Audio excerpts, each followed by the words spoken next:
Hi, I'm Marcel, and welcome to me screaming into the void, mostly about books.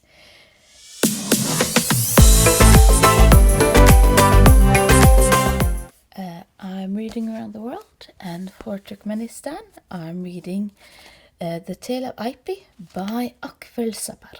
I know very little about this book.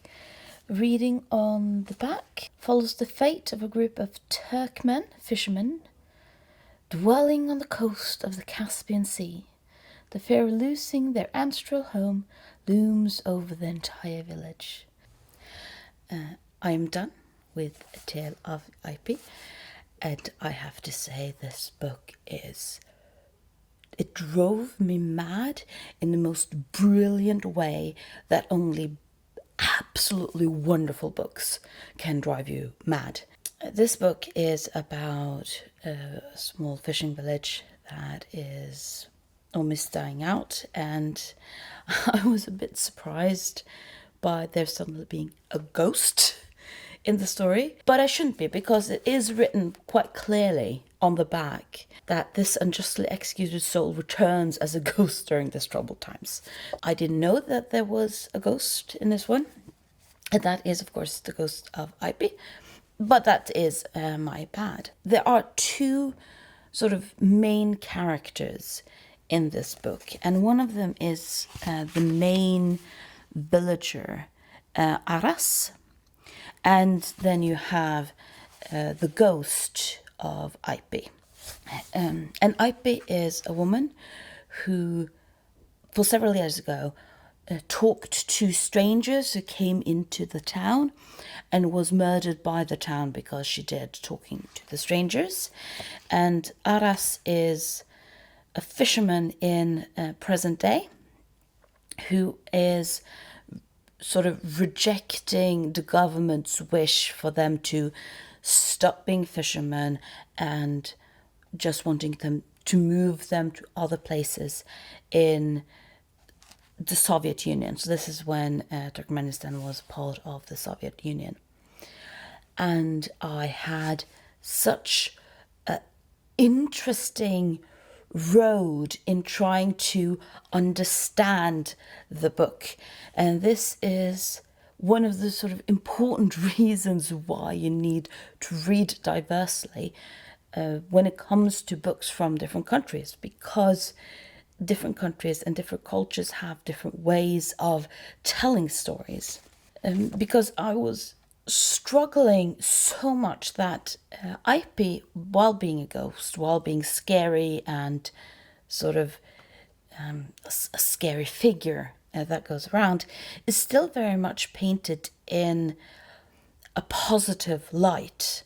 So aypi, who is a sort of a representation of modernity, the sort of that things will change, that society will change, that the next generation will live differently than the last generation, that is inevitable, and that you have no right to harm the next generation for just trying to live differently. And especially regarding the view of women, which aypi is very much focused on, how that the society she grew up in is very clearly patriarchal and women were considered second citizens. And so you have sort of aypi, who then is very positively presented as modernity, the sort of that modernity is going to happen. And then you have Aras, who is hailed as a positive figure for standing up to change, for not letting being bullied around, and for refusing to do things differently. And he's strong and masculine, and no, things don't have to change just because you say they have to change. And throughout this very, very tiny book, I struggled with, what is this book trying to communicate? Because they are trying to present Aras and the old ways as positive, and yet aypi and modernity as positive. And it's very clear that Aras is a very fan of aypi, despite the fact that aypi represents the opposite of what Aras wants to do. And this is how my brain was during the entire reading, and I was slightly going insane in the most brilliant, wonderful ways. And there was so much. I have so much. I usually don't annotate books, partly because I grew up borrowing quite a lot of books, despite me now owning a lot of books, and partly because it was a way of separating my student days and things I had to do from just reading for fun. And yet, this little book, so many annotations, and I had to, because I didn't understand what they meant. Books are communication, and they try to say something even if it's a very banal thing.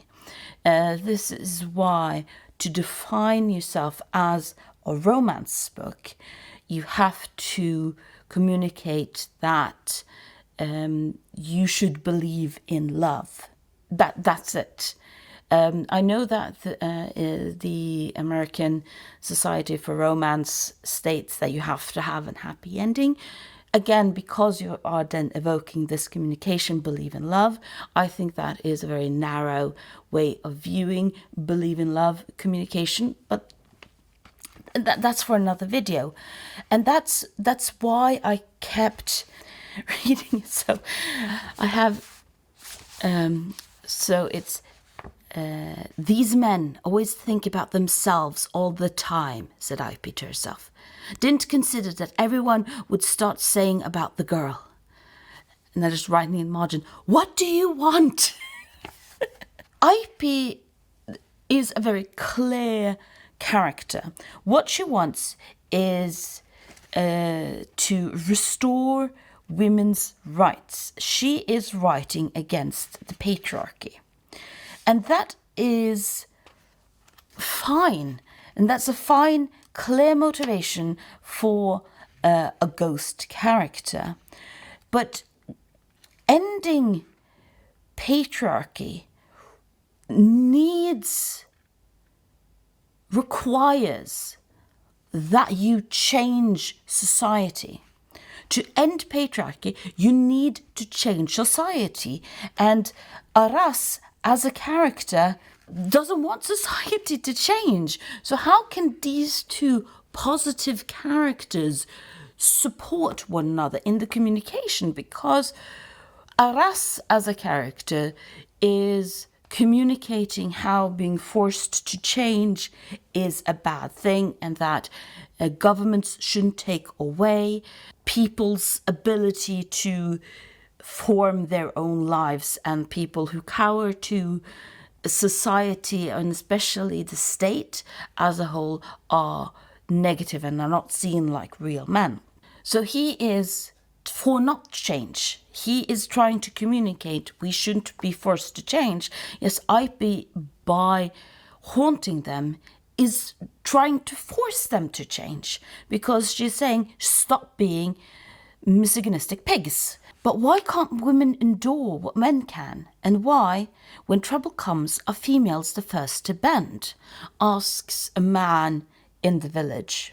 And another man answers, a woman's weakness isn't so different from a man's. Heaven forbid either of them be weak. And I wrote in the margin, is the book asking this, or is the book criticizing this thing, this thought? There is a way of sort of trying to make this a sort of a coherent communications. And I think a lot of it is that he is speaking a different cultural language than me. And one of the things that I found interesting when trying to look into more Eastern ways of reading communication is, of course, the idea of the yin and yang. And this could be very much highlighted with the masculine and feminine, which is very clearly parts of the book. And what then, if you're then going to have a form of yin and yang reading of the book, which is probably where I ended reading this book, absolutely wonderful book, is that Aypi and Aras are neither completely wrong, but neither completely right. That you need change, but then again, you can't force too much change too quickly, which is Aypi's project. She wants to change everything all at once and using gruesome tactics to do it. While Aras, who is so stubborn in his unwillingness to change, unwillingness to compromise, then gets the results based on that. And viewing more this communication as a way of talking about the balance of the sexes, balance of modernity and old-fashionedness, balance of being stagnant, moving forward. How much do you push to progress? How much do you meet the external forces with being passive? All of this is, you find in the idea of yin and yang as something that too much of either thing is bad, and what is needed is balance. Because one thing that is clearly in the book is that change is inevitable. Things will change. The next generation won't live as the former generations have lived before. But at the same time, moving too quickly can also mean a loss between generations and almost a loss of who you are as a character and as a person. There's a character early in the book that is a boy who grew up in this very small fishing town, moved to the city, and is now getting married to a very rich girl from the city. And his parents have begged and demanded that the wedding ceremony is in his town, which is custom. And it's very clear that this young man is embarrassed by where it comes from, is embarrassed that he grew up poor, that his parents are poor, and talks a lot about, oh, what is my wife going to think? What is her family going to think? What are my friends going to think? And he is very much about, I want to leave everything behind. I don't want to talk about it. I don't want anything to do with my parents. I don't want people to really know about my past at all. And this is never commented about. This is just something that he comes, it's a situation, and then he leaves again, having his fears confirmed in some ways.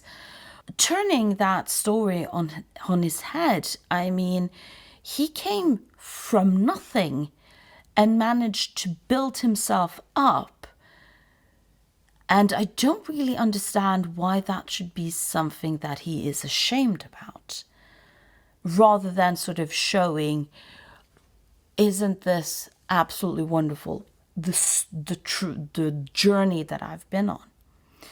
And I think that is sort of an example of a character that could have been almost talked a little bit about more, highlight, if the idea is of this balance perspective, talk a little bit more about what he loses by not having anything to do with his past. I think this is an amazing book.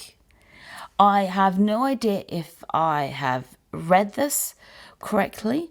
If you have read this book, let me know what you think about it. And I also sort of thinking about this idea of books as communication, and how then, not just in regard to this book, but if we want to read diversely and we want to sort of understand books much better. Should we enter reading situations when we are reading books set in a very different way of telling stories, like this one? Very interested to hear your thoughts about that. Even if you haven't read this one, what are some of the books that you read that you were unsure of? How do I understand this? How do I interpret this? And what you ended up doing in that situation? And thank you for listening to me screaming into the void.